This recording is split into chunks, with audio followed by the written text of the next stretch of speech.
Hello and welcome to the We Recommend podcast, a movie podcast where every week we recommend a movie for you to watch and then come back here and listen to us discuss. I'm Jesse. I'm Jason. And Tequila. Tequila is my lady. This week we recommend The Cabin in the Woods.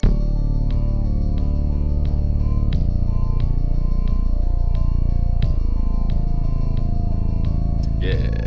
This movie's great. It rules. Yes. So, when was the first time you watched it? Several years ago. I don't Yeah? know. I saw it streaming on Netflix or something. So, did you just randomly go into it? Yeah, it was kind of a random. So, when I first watched it, I kind of knew that it was going to be a little weird, right? My boy Chris Hemsworth. Yeah. And so, before Chris Hemsworth even was Thor, this movie was filmed. It was filmed in 2009. He wasn't even Thor yet. Dang. So, it just had like a delayed release because MGM went bankrupt. Oh, and then shoot. Lionsgate saw this and was like, we love it. Let's release it. Like a year after Thor came out. Because it was like, thank God for the Thor. He became Thor because I don't think anybody would have watched it. 'Cause it just, the trailer made it look like just a regular Cabin in the Woods movie, which there's 8 billion of them. I mean, that's essentially what all the Friday the 13th movies are. Has everything a great horror movie should have. Exactly, yeah. So when you watched it, you knew nothing going into it. About, like, how surprised were you? Oh, with the big twist? Yeah. I mean, at first, I was just confused. Yeah. I mean, when it starts off with just the two guys talking in an office room where you're just Right. like, did I put the wrong movie on? No, my interest was piqued. But after, once you find out that there's a whole underground with everything that they can go underground, my mind was blown. It's like, what? Hold on. This has all the monsters from all horror movies? This is great. Yeah, it was incredible. I know. It's this movie, I would say this movie, is just perfect. It's wild. I mean, gives you a husband's bulge. Right, yes, very much. That was going to be one of the things I say at the intro, but I decided not to. So the film is directed by Drew Goddard. He worked with, we talked about this a little bit last year. He wrote The Martian. He was the showrunner at the beginning of the Daredevil series. I think he had something to do with Cloverfield too, like with JJ and them. Nice. It was written by him and Joss Whedon, which we all know. Buffy the Vampire. Yeah. The first Avengers. You can see a lot of his like wit come out in this movie. I feel like with his, it's like the streets. I hear the railroad's coming through here real soon. You're gonna have streets paved with actual streets. It's like that just feels like a Joss Whedon thing. So, like I said earlier, it has Chris Hemsworth. He plays Kurt. Kristen Conley, which I don't really know her that well. She plays Dana. Franz Kranz, who's Marty, who's like the Shaggy of the group. I know all they needed was a dog. I know, right? It'd been perfect. You got Jesse Williams. He plays Holden.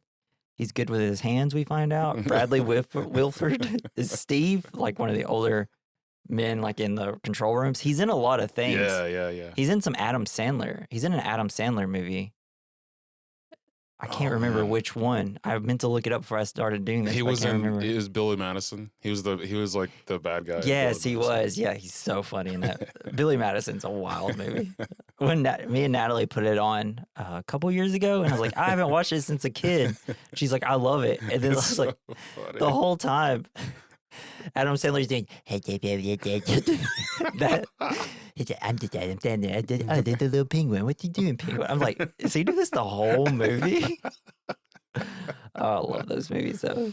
They have Anna Hutchinson who plays Jules, and then you got Richard Jenkins who plays Gary. Love Richard Jenkins. Yeah, he's awesome. He's in Step Brothers. The Shape of Water. He's like the girl's friend. He's so good. He's just such a really good actor. He's in like The Station Agent. He's so good in that, I believe. No, love Richard Jenkins, and he turns out to be like one of the funniest actors ever too. Yeah, he's great. So, Drew Goddard, he said this was inspired by his hometown because he lived in, what was it? Los Alamos, New Mexico.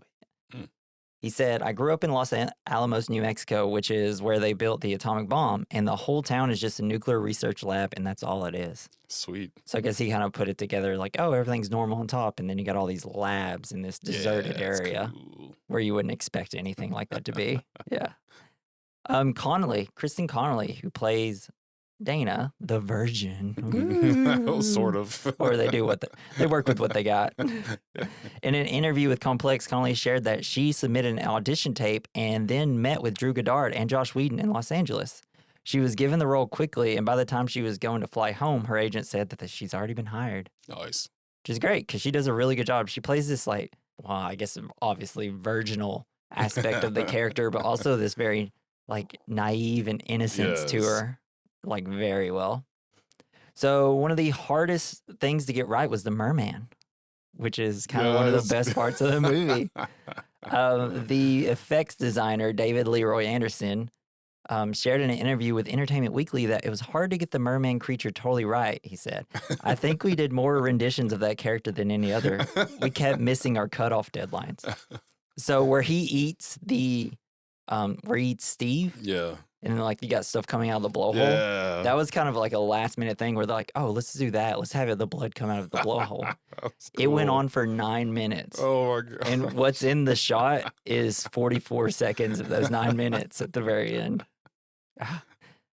Man, I want so many sequels for this movie. Or prequels or anything, right? Yeah, you could do a lot with it for sure. Though I guess the thought of this movie is that all horror movies that came before it are the prequels.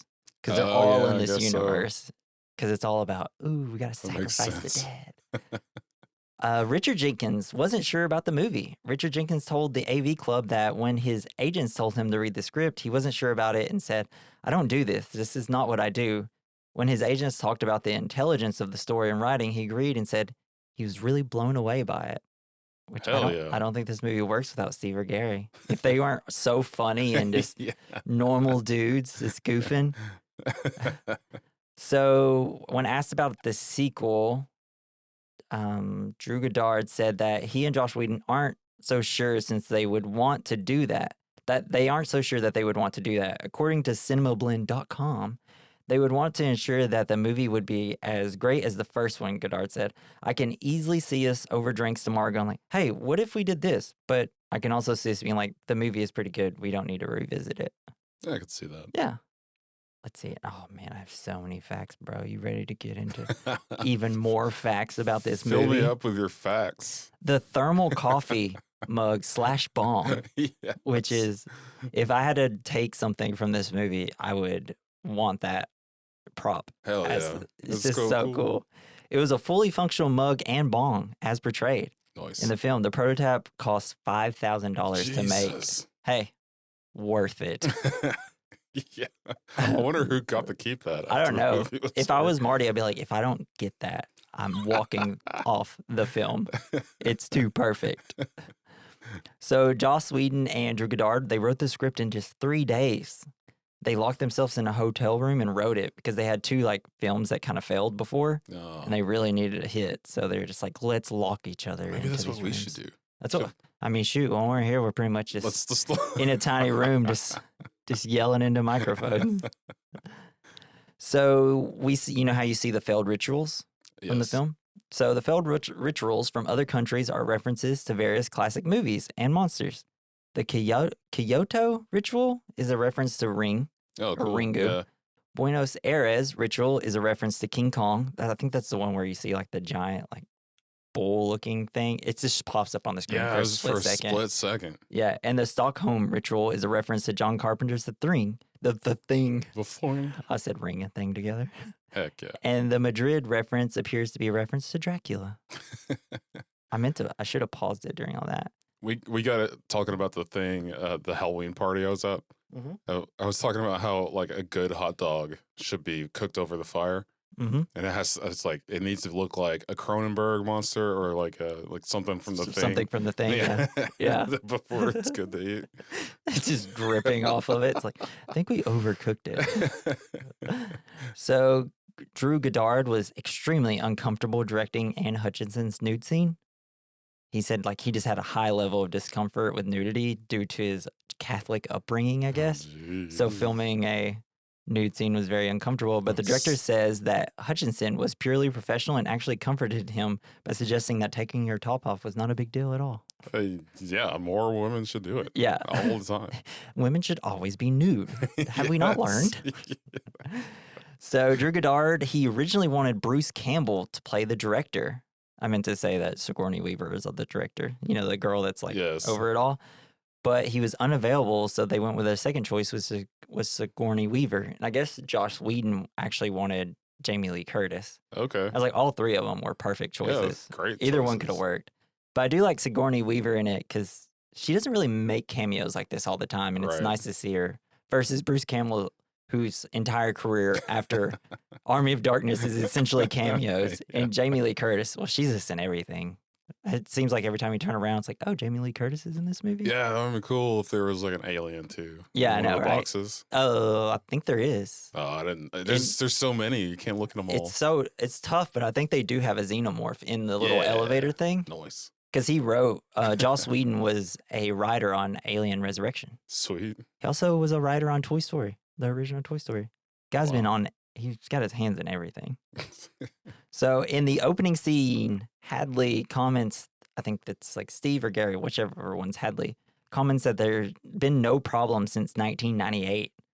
The number one horror film at the box office in 1998 was Halloween H2O 20 years later, which, spoilers for H2O, in which the final girl definitely kills the slasher, despite the series continuing, but also not, like, it wasn't just the final girl that survived, so technically they failed. So the America failed that year. Dang. Because, like, Hartnett and, like, so many people survive in that one. That's one of my favorite Halloween movies, actually.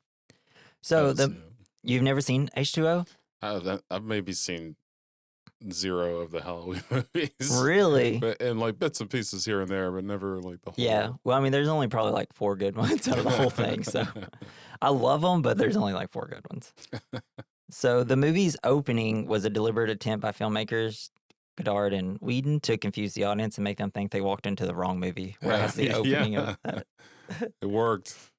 But though it does open with like the sacrifice thing, and it's kind of like if they didn't add that and they immediately went into the office, like just them talking at the water cooler, it'd been a little bit better.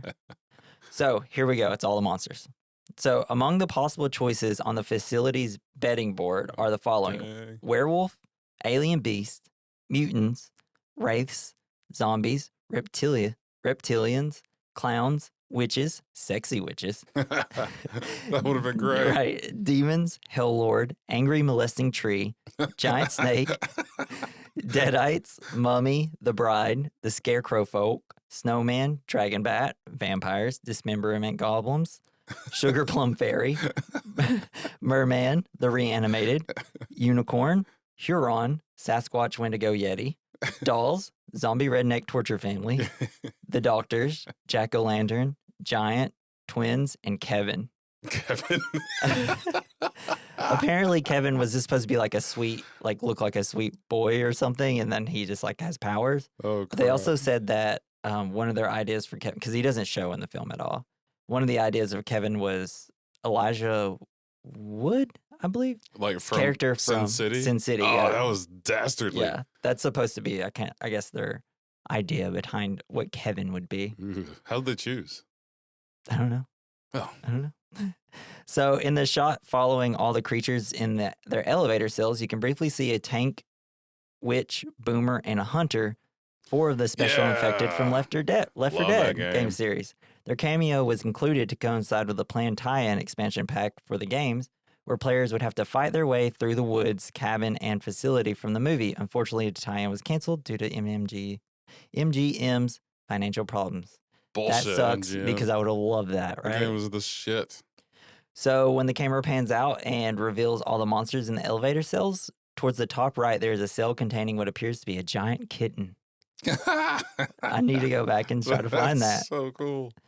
So some of the additional monsters not listed on the whiteboard but seen in the cells or on the monitors later are a giant tarantula. I remember seeing that in the thing. Cool. 2 dogs or wolves, a large frog, the scariest thing possible, a giant centipede, an obese man. Oh, the centipede would be my worst. I hate those things. 2 different blob-like creatures, a killer robot, which I'm assuming that's like the scorpion robot that you see, and then a trio of KKK members. Oh. Yeah. Like from the darkness? I guess. I I don't know. I was like, oh, I didn't see. Like some of those I didn't see. I do remember seeing the dogs and stuff like that. But yeah, that's all the creatures. Freaking awesome. It's great. I know. Man, I just want them all. I just remember being in theaters, taking my friends to see this, and just them be like, what did you take us to? How did you know about this movie? I was like, I don't know. I just knew. I just knew there was twists. I didn't know it was going to be this crazy. I think I just read like a little blurb about it being like the most refreshing and fun horror comedy forever. Yeah. It's like, we have to go. And then it's just, what a good night. Wish I could go back. It was just such a great night to watch a film. I don't know, but you ready to hop right on in? Let's do it. First, well, no, we've already talked about this throughout this October. I was going to ask what your favorite horror comedies are, but it's like Tucker Dale versus Evil. But I mean, after watching this again, I mean, it's so, I mean, it is funny too, but yeah, this might be up there on my list. On my top favorites. I think it's between Cabin in the Woods and Evil Dead 2 for me as like the two best horror comedies. I've never seen those either. And you've never seen Evil Dead? No, just the show that came out. I watched a few of those episodes. I like the show. It could have been better, but it was fun. Yeah, it was definitely, you could tell like that it was a little more cheap. He was picking up that girl, and she's like, "What's that book?" He's like, "We probably shouldn't read it, but okay." God, I just love Bruce Campbell. He's so funny. All right, bro, ready to hop right on in? What's up? Let's hop. Let's hip to the hop. Okay, wish I didn't say that. It's cool. Great. Love it. Make sure everything's still recording. Yep. So the film opens. You see like blood dripping, and there's like images of sacrifice on them. And then we cut to two people in an office building just chilling, talking about redoing the cabinets, some kids. It's very off-putting. Then a woman comes up. We'll later know her as Alex. The first two guys are Steve and Gary. The woman comes up and talks about how one country has failed and it's up to Japan and America to succeed. It's very vague. We don't know what they're talking about. What the fuck? We see that she wants them to take it serious, and he's like, oh, do you hear that? Oh, it's me leaving. Something like that. And then we cut to the title screen, which is like, whoa, the cabin in the woods.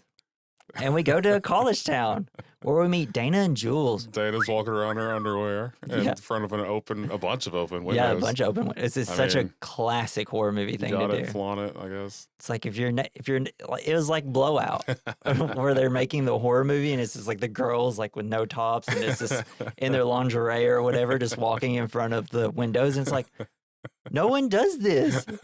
Like if you walk into our room when we're changing, like, everything's closed. You cannot see anything. It's like, what are we doing? Not even each other. Yeah. We close our eyes and we get dressed. Sometimes I put on her clothes. Sometimes she puts on mine.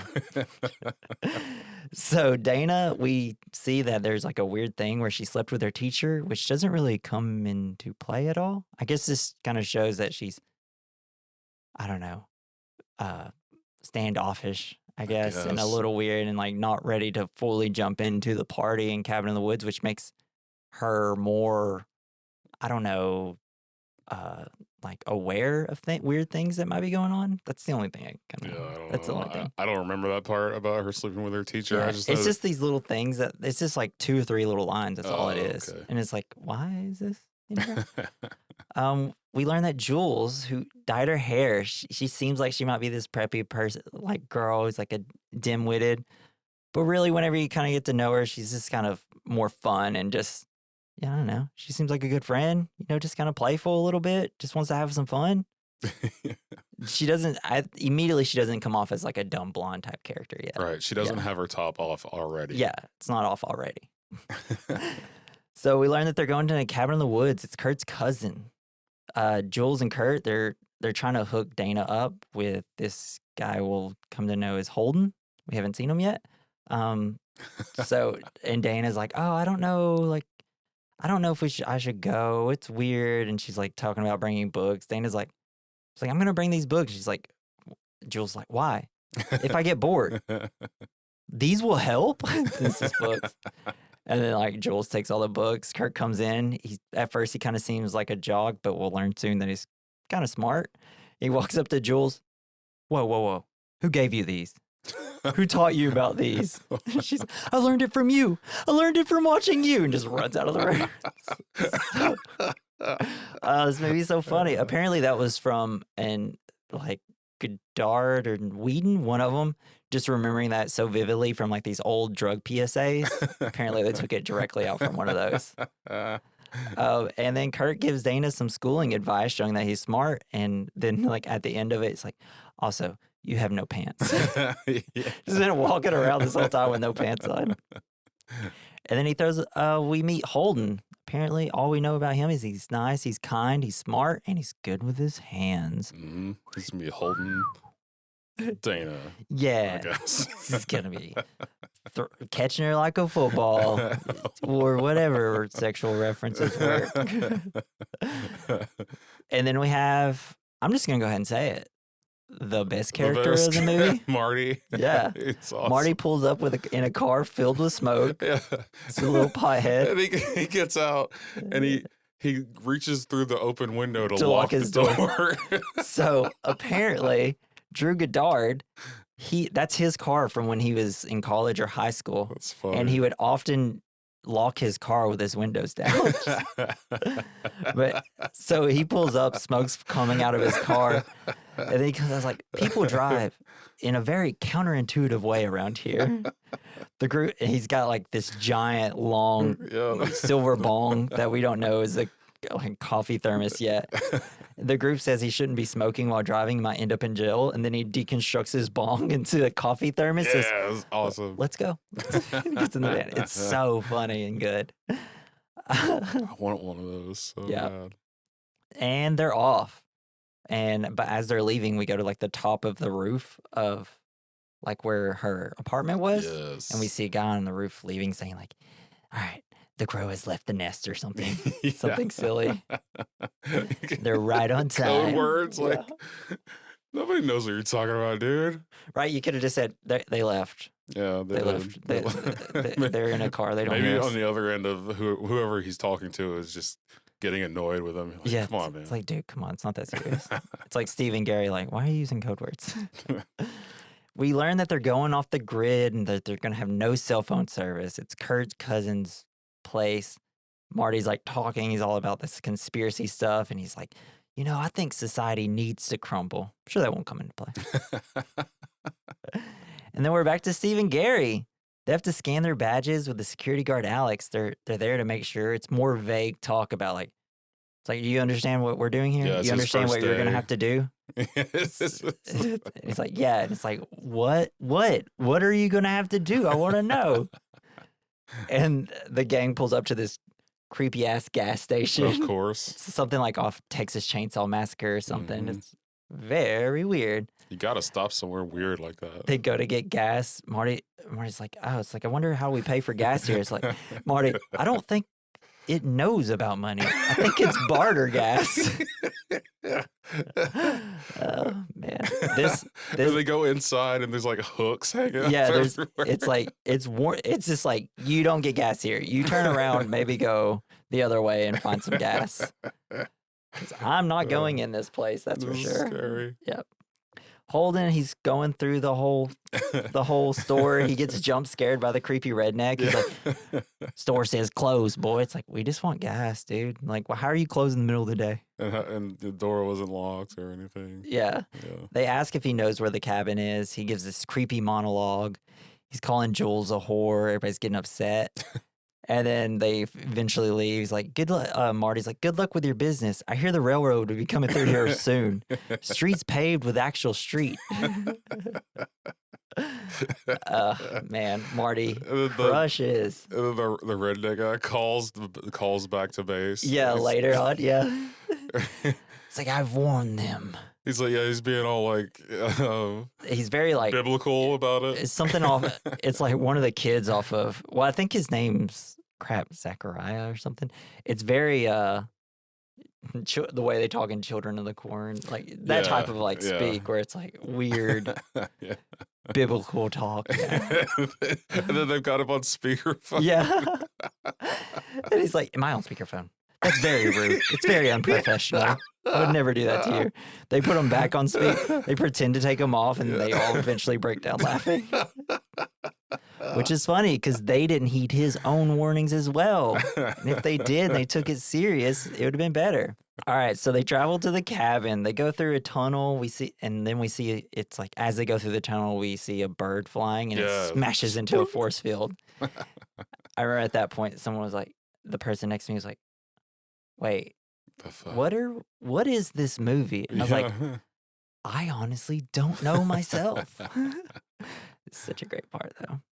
They arrive and the cabin looks very similar to the Evil Dead cabin. Hell yeah. Dana checks it out. They go to their rooms. Holden has a room with a crazy painting. It's just like a bunch of people ripping open a goat. Yeah, it's scary. Killing each other and everything. It's wild. He's like, I don't think so. I wonder if that's a real painting. I should have looked that up. Oh, man. He takes it down and he sees that it's a two-way mirror and it's connected to Dana's room. Ow! Dana starts changing and he watches for a second before stopping her. He's like, should I be a bad guy or should be a good guy? Almost. Nerd. The whole gang, they check it out. Marty's like, they're like, who built this? When did it build? It's like, Marty's like, it was pioneer days. They had to make their own interrogation rooms. Then Holden decides to take the other room. Yeah, he wants to switch rooms because Holden's a nice guy. And possibly a nudist, or what do they call the people who flash other people? Yeah, flashers? Flasher, maybe. Serial flashers? I don't know. They're kind of having like a little, Holden and Dana are talking to each other. They're kind of, Holden's trying to flirt and Dana just completely messes it up and it's like, oh, okay, well, I'm out of here then. And then Holden starts changing and Dana watches for a second. Yeah, she does. And he knows. She goes to put up the painting and she's like, no. Puts on just like a blanket or whatever. Yeah. Which he could have done. I guess not. It still would have been weird. I wouldn't trust anybody on the other side of the wall. Even as him, I'd be like, it's like, look, I mean, yeah, he's got a ripped bod. So, I mean, I guess it's not a big deal for him. Spreading his cheeks in front of the mirror. Got that dang V down there. A vicious V. Yeah. So we transition from room to room with security cameras watching them. And then we transition out to where it's Steve and Gary watching. Wendy comes in and they have a discussion about how they're controlling them. They talk about how Jules' hair has certain pheromones or something in it. They put chemicals in their hair. Yeah, like in her hair dye that makes her more like a dumb blonde. Yeah. And later we figure out that they put like the weed's supposed to be making Marty dumber. The ale that well, the weed was keeping him from the chemicals from having effect on him. Yeah, so they messed that up. He was supposed to be getting even dumber by something they put in there, but he was like actually getting more aware, which is the opposite of what that does. Well, for some people it makes them like, I'm hyper aware about everything. And then I think Kurt has just his ale is spiked with something. I don't know what Holden's is. I guess he's just a nice guy, so they're not worried about him because they don't really say anything about his. And this is where they get the call from the Harbinger. That's really funny. Where he's like, "Oh, take this serious." And then we're back to the cabin. Everybody's having fun. They go and they get in the water, and Jules and Kurt walks to the edge of the thing. Kurt's like, funny. "Hey, what is that? Something in the lake looks like my girlfriend." Here comes the handsome guy to save you. And then we cut to Gary, who's taking bets. See, like all the department people are in there taking all the bets. The bets on which monster they'll choose. Yeah, and they're all like, it's very more vague speak. We don't exactly know what's going on yet. Wendy and Alex are talking. It's a vague conversation about the director who's controlling everything. Gary and Steve tell them that they lay out the scenarios for these people to get attacked, essentially. But they have to ignore the warning signs. Yeah, and they have to choose for themselves. Yeah, they control as much as they can, but it's ultimately up to the group. They make it pretty hard. Yeah, once they get there, it's just like anything they do, they have a way to make them not do it. And then it's time to get this party started. Jules has a little dance or whatever that she does. The group is playing Truth or Dare. Yeah, she dances up to the wolf. And Marty dares Jules to make out with that moose. Oh, it's a wolf. Yeah, but it's a wolf. Yeah. Oh, yeah. He does say moose. Everybody's like, what?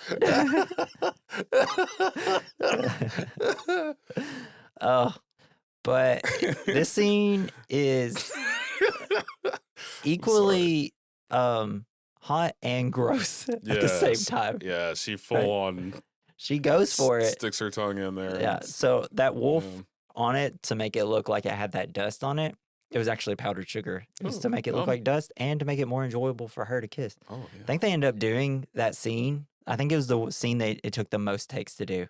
Oh. I think it was probably because it was like funny or like awkward to do. Let's see that again. Yeah. Again. And as she finishes kissing it, she goes, "Thank you." Then it's Dana's turn. But before she can choose truth or dare, Kurt makes a douchey remark saying, just go ahead and choose truth, because we know that she'll choose dare and she'll chicken out no matter what it is. She's like, fine, dare then. Dare me. But then a cellar door pops open. Hell yeah. And then it's like, I dare you to go in that. So after Jules dares her, she goes down, and it's a dark and creepy like basement cellar room. Full of junk. There's a bunch of creepy objects, masks, saws, boxes. Dana sees an old picture of a young woman. They all come down eventually because she gets scared and they start looking around. Marty is scared and suspicious about the room. Yeah. He's like, maybe we should, I dare everybody to go back upstairs. Yeah. Dana finds a diary. Kurt grabs a conch shell, but then he sees this weird puzzle thing. Yeah, the Hellraiser puzzle. Yeah, exactly. Jules is looking at a wedding dress, and Holden is messing with a ballerina music box, which the ballerina is pretty crazy. Yeah, she's face. Oh God. And Marty is just like, we have to go back upstairs. Before everybody can finish messing with their objects, Dana tells everybody to like, oh wait, hold on, listen here. I think it's the diary from the people that used to live here. Dana starts reading the diary of Patience Buckner, I believe. It's either Anna or Patience. I can't remember whose diary it is. Their life sucked. Yeah, definitely. Not fun. It's a very messed up situation. Talk about stuffing coals in the mom after cutting her open with like a giant saw. Jesus. We got someone being taken to a black room and being cut up. And like the cutting of the flesh makes him have the father having husband bulge. Yeah. And like that one girl's arm got chopped off and ate. Yeah. Yeah, that was Patience, has like half an arm that was eaten. Yeah, I love that it says et. When I heard that, I was like, ugh, I'm going to say, oh, yeah, I ate. Did you et? Yeah, I ate. I'm going to stop. Something about a phrase that will help the family, and it's written in Latin. Marty draws a line and says, don't read it. But then we hear whispers saying, read it. Read it out loud. Love it. Dana reads the Latin. Then we see a hand come out of the ground, and we have redneck zombie, torture family. Redneck family. Cut to the office people celebrating and booing. So I guess maintenance wins again. The studios wanted to cut out all like the celebrating and stuff like this from the movie. Wow. And Whedon told Godard that they wanted to cut it out, and he's like, I'm not cutting it out. That was great. It's like, how do you watch this movie and think like, oh yeah, I want all the fun stuff cut out? It's like, I love the juxtaposition of the horror with the office space, essentially. Yeah. It's great. It's like, what are we talking about? So they're all celebrating and booing. Maintenance won along with the intern. Yeah. He's like, woo! Because there's because a little earlier there's a scene where the intern's like, he can't make a decision about what to do. He's like, ooh, should I go with this or should I go with that? And I think it's Gary's like, I just want this conversation to be over with. And this is where we see a board of a bunch of monsters where it's like Yeti, zombies, and stuff like that. Oh. Alex says it's something out of a nightmare. And then the girl says, no, it's something nightmares are from, essentially. I said that weird. And they have something vague. It's like everything is from the old world, from you know who. And he points down to the ground. Like the devil? The devil. The gods. The gods. The gods. So are they like the Titans that were like locked? So in like Greek mythology, the Titans are like locked under. So I know I read something about the final, like the hand that comes out of the ground at the very end, it's supposed to be, I think, a Titan or something named Kronos. It's spelled with a K. So I'm assuming, I think that's Greek. I think that's a Greek. I don't know. That sounds familiar from playing God of War. That's how I know. So Steve is upset because they were so close to the merman. It's like, I know, buddy. Maybe next time. Yeah, he picked it up. He picked up the shell. He probably would have blown it, too. Yeah, he was right there until he saw that dang puzzle. They say the Buckners, but they're talking about it's like the Buckners have 100% success rate. We see the Japanese haunt, and it's a bunch of little kids being terrorized by a classic ghost. And I think when they're talking about, oh wait, no, it's a little later. I'll bring that up later. So now we're back to the cabin. Jules is dancing seductively. Everybody is watching and kind of, they're all like weirded out. Yeah. Like, what is happening? It's like, why is she like this all of a sudden? She doesn't do this.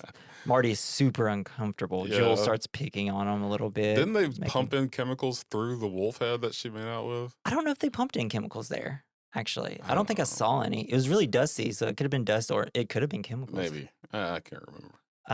So I guess Marty used to have a crush on Jules. Yeah, they made out once. And so Marty says he has a theory, and Kurt's like, well, this is our time to leave. It's being super douchey. And then Jules and Kurt go off into the night. To bone. Yeah. Marty explains that something is off. Kurt is acting like a tool, and Jules is acting like a dumb blonde. It's very out of character for him. Dana says it's the weed, saying like, oh, you need to clear your head. Like, it's the weed talking. And because he's like, they're all controlling us like puppeteers. And she's like, and then Dana's like, puppeteers, like Pop-Tarts? You say you have Pop-Tarts? And then it's Holden and Dana are left in the room together, and they're continuing to read the diary. He speaks Latin, apparently. Something about ripping of the flesh and things like that written in it. Getting hot. And they're hitting it off. Woo! Then we cut to Kurt and Jules in the woods. They're going off to have sex. Every time Jules has a complaint about the woods or something, the office people start manipulating the situation. Oh, yeah. She's like, ooh, it's cold. So they up the temperature. They pump more pheromone mist to make them more like horny, lusting after each other. Yes. Yeah. And then it's like, oh, it's so dark. And then they adjust the light to like this perfect scenic little area. A mossy patch. Thing is, even if it looked perfect, I'd be like, bugs. I'm not laying down. There's bugs. I don't want like a dang old beetle getting in my butthole. You're not thinking with your wiener right now. That's true. But I also don't want like ants in my wiener. So, you know. And they start to have sex. Yeah. And we cut to Gary and Steve. I think it's either Gary or Steve. I'm not sure which one. Okay, baby, show us some boobies. Yeah, everybody's watching, waiting for a show. Like tells them like, all right, everybody, get out. They tell the security guard that they aren't the only ones watching because he's like, this is kind of messed up. Like, do we need to watch this? And he's like, it's like we're not the only ones watching. Got to keep the customers happy. And he's like, you do understand what's at stake here, right? It's more vague speak. The end of the world. They start sexing. The guys are watching. Everybody starts cheering when she takes her top off. Yeah, it's hot. And then in the midst of love making, she pushes out of her hand and gets stabbed. Oh, it's game time, baby. Hell yeah. We in the cabin in the woods. It's like 44 minutes till the first person dies in this movie. Isn't that crazy? It doesn't feel like it, though. It's so funny and zippy. Yeah, it's great. Zippy, I guess, is how I'm going to describe the movie. Zippy. Yeah. Zippity-doo-dah. So Kurt gets stabbed trying to save Jules. And then he gets a bear trap thrown at his back, which is one of the coolest things. That is fucking cool. So great. It's very gnarly.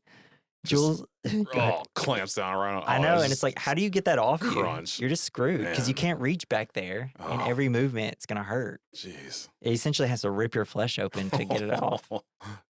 So Jules gets captured, and then she gets like they're holding by each arm, and then they take this like two-handed saw and like saw open the inside of her.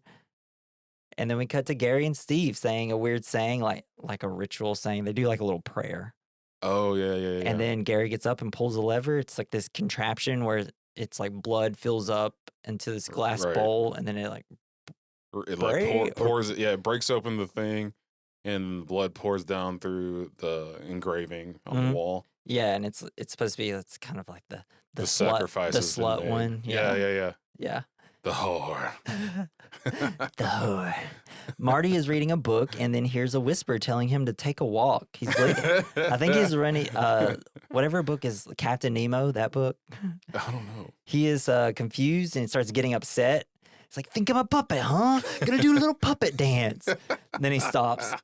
I'm gonna go for a walk. Oh, God. So good. Can't control me. Right? I'm gonna go for a walk. So Dana and Holden are making out. And Dana's like, wait, I've never. Well, I don't mean I've never. And then Marty walks behind him. He's got a husband bulge. Makes it real uncomfortable. So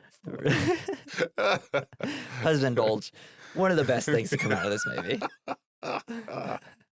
So Marty is outside and he's curious why. He looks up. He's like, there are no stars. We are abandoned. Oh, man. But feel bad. Like behind him, we see that there's this creature walking up behind him. Yeah, it's supposed to be Patience Buckner walking up behind him. Every time he turns around, she's like off the screen. As soon as he turns around, she comes back up like slowly. And then Kurt shows up, tells him we got to run. And as he runs, he just straight up clotheslines her, like flips her up. That's awesome. He tells, he runs in. He says, we have to lock down the doors and everything. Dana's like, well, no, what about Jules? He's like, Jules is dead. She's gone. She's not coming. She's like, no, we have to go. She opens up the doors and there's Father Buckner there. He's like, oh, never. And throws in the head of Jules. Yeah. It's a silly looking head. Hell yeah. They're like, okay, soaked in blood. Never mind. This is over. They lock the doors. Dana says it's the people from the diary. Kurt says they need to stay together. But then Gary goes like, oh, no. He pumps up some mist that makes them change their minds. We need to split apart. It's like, and it's like, they're walking through the hallway. Wait, I think it'd be better if we split up. Yeah. Marty's like, what are you talking about? And they all go to their separate rooms, and then Steve locks them all in. So, which is kind of fucked up. Yeah, it's really messed up. Steve. Yeah, thanks, Steve. Marty's in his room. He notices that there's a camera. Steve and Gary start freaking out. He breaks the lamp and like he finds the wire. Yeah, and he's like following it, and he's like, oh wait, Judah Buckner. We see that he's on the way because Steve and Gary's like, oh no, we need to do something. They're like, hold on, Judah Buckner for the safe. And then Marty's like, wait a second, I must be on reality TV. My parents are gonna think I'm such a burnout. And then he's standing right behind the window. Classic mistake. And Judah pulls him through the window. They have the fight. Hell yeah. He's got his bong out, acting like it's a sword. There's like heroic music swells up. And Marty gets stabbed and then drug away. And they think that he's drag dead. Him into the pit and you just see blood squirt up in the air. And they pull his lever. But when they do this, everything starts vibrating. And oh, I didn't notice. Yeah, when they do it this time, like the whole area starts vibrating. Maybe. Right. Because it's not true. Yes. Boom. Yeah. They didn't actually see him die. Yep. And but like Steve and Gary, like, man, they're getting excited down there for this one. And then we see Dana. She's being attacked. She escapes through the two-way mirror because like they break the two-way mirror. Holden and Dana find a secret door to a room under the basement. It's the black room where Father Buckner kills people. That's where he gets his bulges. Yeah, that's where he gets his husband bulges. Daddy Buckner, they find him. He bear traps Holden. Dana stabs him in the eye, and he thinks he did it, but he's still alive, so she just keeps stabbing him like crazy. And then she thinks he's dead. And what is in there? Oh yeah, and then they have this line. It's like, these fucking zombies. Remember when you could just throw a girl into a volcano? Yeah. And then Gary's like, hold on, watch daddy work. And then he makes the shock of the weapon, so she drops her weapon. Oh, yeah. Dana drops the knife. Damn. Which is funny. This is what happens when we eventually watch Halloween together. There's a point in that where just Jamie Lee Curtis's character just keeps dropping the weapons. She's like, oh, I killed him. I'm going to drop my weapon. He comes back again. Oh, I killed him. I'm dropping my weapon. Oh, I killed him again. I'm going to drop my weapon. It's like, stop dropping your weapon. You're in a horror movie. Let's act like it. So Kurt busts through the room because after everything's dead, they escape and make their way out to the RV. They drive away, but we see a bloody handprint on the door of the RV. Boom, boom, boom. Then we cut to Japan. All the Japan girls have turned the ghost into a frog. Yeah, they're all holding hands. It's even scarier now. Gary and Steve are pissed. Gary's like, fuck you! Just like flicking off the TV. Every other team had a fail. They're so pissed because now it's only up to America because we see everybody but America has failed. They talk about how Marty's weed was supposed to make him zoned out, but it seems to be making him more aware. Steve notices that the tunnel didn't cave in, though. Yeah. And Gary and Steve, they're rushing around trying to figure out why the tunnel hasn't, like, or exploded or whatever. They didn't close the tunnel because nobody told them to. Yeah, we see as they're trying to escape through the tunnel, we see Gary running into like a maintenance room. Gary rushes into the room and hotwires the computer to make it happen. Hell yeah. And then I don't see how they were able to make it out with this RV driving backwards. I swear that thing's not going more than like 10, 15 miles an hour backwards. The gang looks like they're going to escape, but the tunnel starts coming down. They reverse out. They realize there is nowhere to go. Kurt says that he's like, but then he sees like there's a giant like hole between the canyon, between the other side, between where they are and the road out. Fuck and he's like, I'm gonna do it. I'm gonna come back. I'm gonna send the army, the Coast Guard, whoever we need to, and we're gonna kill these bastards. Hell yeah. And so he tries to do this jump, but we all know what's gonna happen. He hits the invisible wall. Yeah, he does. He hits it so hard. It's so good. Because he's gonna make it. Like he would have done it. The wall. Yeah, it was impossible to actually make, but he was gonna make it. They get back in the van. She says Marty was right because he was like, oh, there's like a conspiracy or something. Like something else is here, not just these zombies. And then they pull Kurt's lever. As the two are trying to escape, Dana is saying there is no escape. It's like, no, we're just going to drive through this. There's got to be a way out of here. And it's like, no, it's over. We're stuck here. I love how, like, whenever he hits the thing, his motorcycle just drops down and keeps falling and thumping falling against and falling. the wall and falling forever. And it's like, how far does this go down? Does this go down to the gods underneath? Hell yeah, that was cool. And then we see Holden get stabbed. Oh, from the chick that was in the RV. Yeah. The early guy. Yeah, one of the guys in the RV. By one of the zombies, and it crashes into the lake. Holden is dead, but Dana is still alive. She tries to make it to the surface, but someone's trying to grab her leg. The zombie's trying to grab her leg. Oh, yeah. But she's able to get away.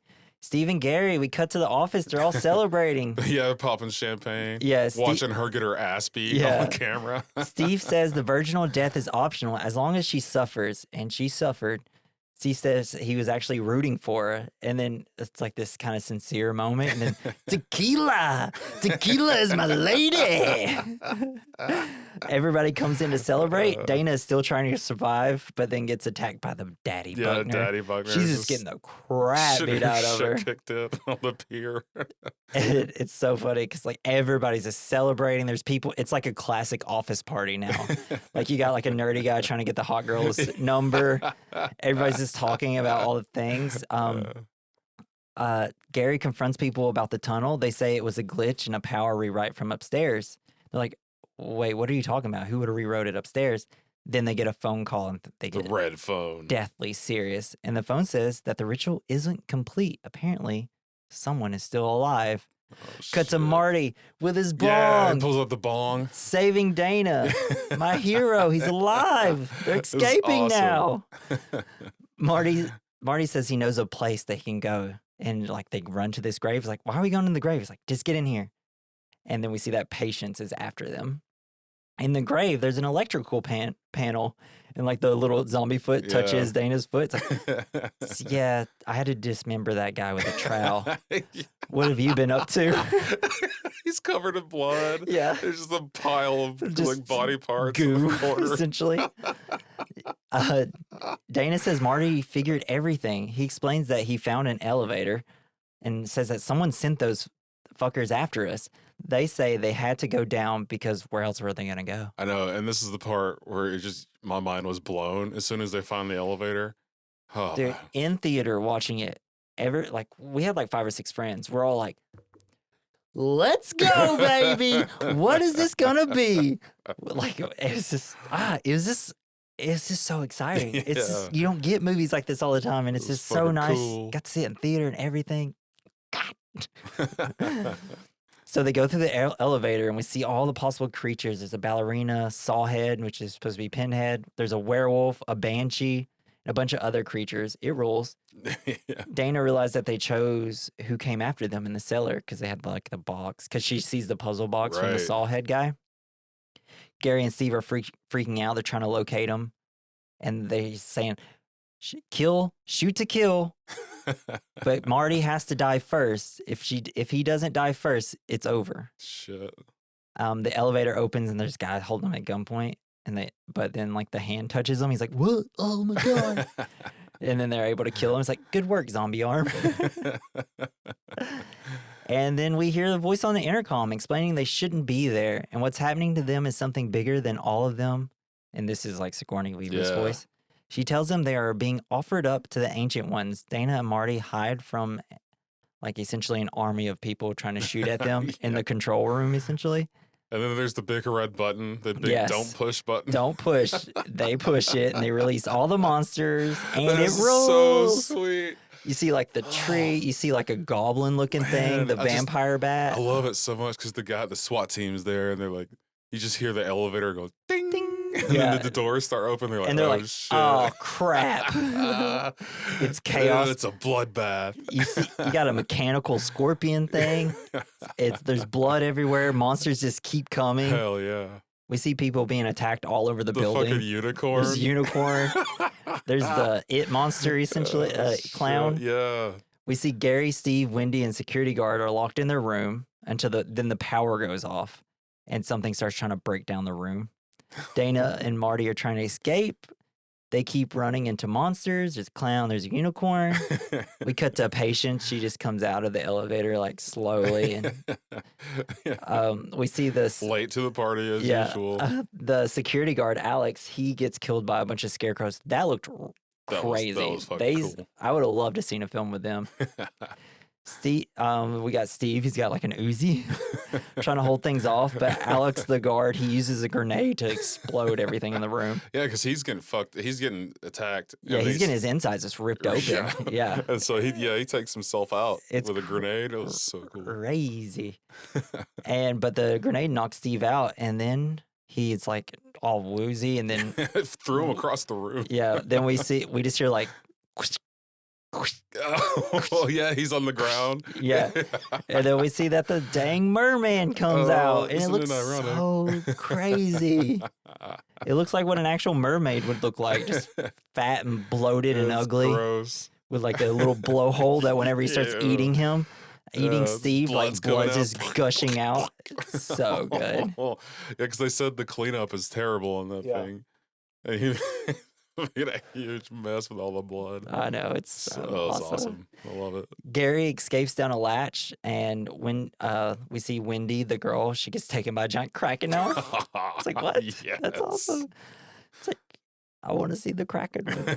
It's like, what happens if they're in the cabin in the woods and there's a kraken? Do they just have to wait for him to go into the water until the kraken attacks, or can the kraken? I mean, they probably just make him want to go swimming. Yeah, yeah, that's true. They'd be like, "Let's go for a night swim." Yeah, that'd be skinny awesome. dipping. God, I want prequels and everything. From that. I do want a sequel where it's just all the gods is coming back out. That'd be crazy cool. So we see Gary is running to escape. And then he accidentally gets stabbed by Dana. He's like, "It's you." Oh shit! And then he pleads for her to kill Marty, and now they have a gun. Hell yeah. They go into this weird like altar room or something. It's like it's the room with all the statue, the plaques and everything. Yeah, when the blood goes down. Yeah. And so Dana realizes that the plaques, they represent them. You tie someone to a stone. It's like, and then Marty's like, what? They're sacrificing this. You just tie someone to a stone and stab them. It's not that complicated. As they're talking, Sigourney Weaver comes out, woo! Yeah. And tells them the situation. Second twist. Explaining the classic horror movie premise. A horror jock, nerd, jester, and a virgin. Dana's like, me, virgin? We work with what we have. She explains that they are doing this for the gods who used to rule the world before them, and that they can either die or their whole world will die. Fuck yeah, man. But Dana's starting to be like, okay, well, I don't want the whole world to die. I want to see So she points the gun at Marty. But before she can, Marty just lets a werewolf bite her on the side. Sigourney Weaver loved this part. She's just like, finally, I was in a movie with a werewolf. Marty and the director, they start fighting. But then who comes to save the day? Patience. Patience stabs the director, and they both fall in the hole. Now the whole world starts shaking. It's crumbling. They're just going to sit, and they decide they're just going to sit and watch the world end. Fuck yeah. And I can't remember which one says it, but it's like, I don't even think Kurt has a cousin. And Dana's like, I'm sorry, I almost shot you. And then They decide to start smoking weed at that point, and Kurt's like, "I'm sorry, I let you get attacked by a werewolf and ended the world." Dana, you're right. It's time to give someone else a chance. Marty, giant evil gods. I wish I could have seen it. I know. That would have been a fun weekend. The room starts to crumble, and then a giant hand comes out of the ground and crushes the camera and the cabin. And then Cabin in the Woods. That was so sweet. And that's the movie. Oh, that was awesome. It's one of the best horror movies ever made, baby. And fight me on it. I don't care. Fight back. Oh, just such a classic. Just such a classic, hilarious movie. Cool. Nothing's better than just like a wild movie like this. Hell yeah. It's so entertaining. So, we're going to go to our first category. The good, the bad, the ugly, the fine. The good. The good is our favorite part of the movie, whether it's a scene, a character performance, or just an aspect of the movie that you liked. The bad is like the good, but the bad parts of the movie. The ugly is something that didn't age well, and the fine is something that did age well. Do you want to start it off, or do you want me to start off? The good for me, just this whole idea was something brand new that and kind of refreshing. Like there's people that send horrors out into horror movies to they're controlling everything going on in the situation, and like it was fucking sweet. Yeah, definitely that would probably be mine. I will say it's just the monsters. Seeing monsters. Cool monsters. Something we don't have enough of is creature features, you know? And to add all of them in one film is maybe the best idea that anyone's ever had. It's unbelievable. Unbelievable. Can't believe it. Can't believe we went that long without this idea. Right? I mean, it's just like a scary movie meets everything, but it's like a catalog. Not as dumb as Scary Movie. All right, the bad. So what's like a part that you didn't like? Is there any aspects of it you didn't like? I don't know. Like thinking about it now, I think it's maybe I just wish we could have seen. I just want more monsters. Yeah, maybe. Yeah, I don't know. Maybe not the torture family, but I mean they were cool. Yeah. So yeah, me and you have the exact same bad. Maybe a different main haunt at the beginning, right? Instead of the zombie redneck family. It's funny and I love it. I have no qualms with it. But if I had to pick one thing, I'd be like, I've seen that. I want to see something different. But it is just kind of setting up for, something we've seen before, something we've never seen before, everything. So, I do get why they did it, but, I would have loved to see, I just want to see all these other creatures in this scenario. Action. I would have loved the werewolf, right? I loved it to have been a werewolf movie that turns into an insane movie. That would be awesome. Yeah. So the ugly, something that didn't age well. Gosh, I don't know. It's also fucking funny and great. It's a 2000. Sigourney Weaver. She didn't age very well. What are you talking about? She looks great. She does look great. You're right. You shut up, you don't. I don't know. I mean, there really isn't. It's only a 2009, 2012 movie, so there's not a lot that didn't age well. Yeah, that didn't age well. So I guess let's just keep that one blank. Okay. Really. What aged the best? I'm gonna say Sigourney Weaver. Yeah. Oh no, I have it. Joss Whedon aged the worst. Oh no. Because he had a lot of issues on the Justice League movie. Like he was very rude to people. Wow, and that sucks. Yeah, Cyborg's character, I guess, the actor that played Cyborg, they had qualms, and he said he was very rude and very abusive on set, I guess. And same with Gal Gadot. So we'll say Joss Whedon. Don't talk about my lady. Yeah, exactly. We'll beat you up, Joss. Say her name right. Gal Gadot.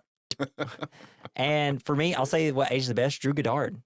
The guy's a talent. We got to give him more movies. Wrote The Martian. The first 5 episodes, I think he did the first 5 episodes of the Daredevil. Oh, sweet. Yeah. The crazy, I think he directed the first episode, which has the crazy hallway fight. Oh, that was great. Cool. Yeah. So that'll be my age the best. I don't know that was sweet. If you got anything else. I don't know. They just kind of, they almost, it's like they just reinvented a horror movie with this. I don't know. Yeah. It was just cool as shit. That's true.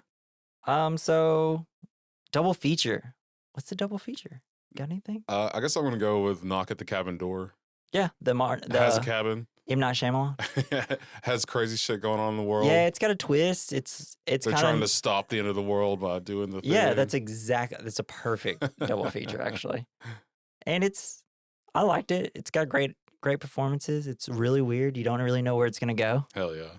I chose Behind the Mask, The Rise of Leslie Vernon.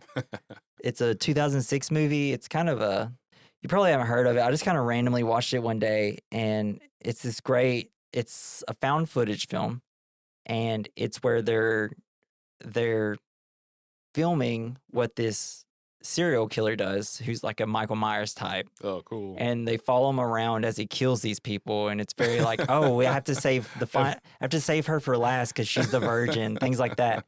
It's pretty good. I remember really liking it, and it's got a bit of a twist towards the end. That sounds cool. Yeah, I definitely recommend it. It's very fun. It's not like the best movie ever. I mean, it's not as good as this one, but I remember watching it and be like, oh, that's really clever and cool. I really like that movie. Hell yeah. I'll have to check that out.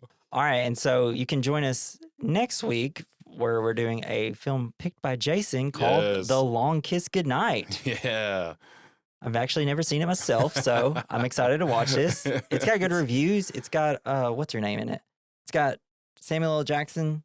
Hell yeah. And it's got... It's girl power. Gina Davis. Love Gina Davis. It was written by Shane Black and directed by Rennie Harlan. I actually cannot wait to watch this now. It's pretty Brian fun. Cox is in it.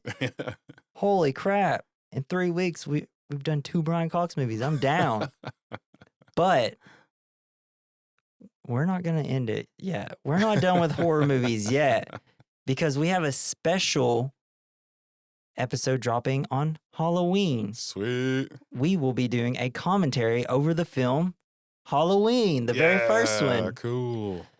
Which hopefully we'll do this every year, where me and Jason, we're going to sit down, we're going to do a commentary. We don't know if we're going to be very good at it. Clothes optional. If anything, we're just going to be watching. I mean, there's an hour and a half long movie. We're just going to be watching, commenting about the movie. I'll have some facts, and we're going to see how it goes. So join us. When is Halloween, on Monday or Tuesday? So join us Tuesday and listen to our commentary over Halloween. Fuck yeah. But before it gets there, you can follow us on our social medias. Listen to us anywhere out there where you have streaming services to listen to podcasts. Just go ahead and follow us on our Linktree. It's Linktree/We Recommend Podcast. If you don't want to listen to us on Spotify, you can listen to us on Amazon Music. If you don't listen to us on Amazon Music, you can listen to us on YouTube. Anything. Apple products. We're there. We're there. Yes. We're everywhere. Listen to us. And if you listen to us, leave a review. Please. Give us 5 stars. Follow us. Tell your friends. Say, hey, Ma. Tell your mom. Thanks for the meatloaf, but I also want you to listen to this podcast. And then even tell your dads. Let's give some love for the dads out there. Let's give them some respect. But not your kids. Yes. Don't let your kids listen to us. Unless this is a 16 years old or up. Because, 16 years, they can hear some cussing. They can hear cussing and stuff. Yeah, they're already doing it anyways. They're doing it when they're 12. So, actually, everybody listen to us. Who cares? I'd like to thank Joey Prosser for producing the intro and outro. You can follow him on X at Mr. Joey Prosser. Oh, that's so weird. X, I know. And I'll never get used to it. Eventually, the whole platform will probably burn down. Or that's what everybody keeps saying, but it doesn't seem like it's actually going to happen. But yeah, so that's been the episode this week. I've been Jesse. I've been Jason. And thank you for joining us. This has been We Recommend. See you next week. Bye. Or actually earlier, Tuesday. Bye. Bye.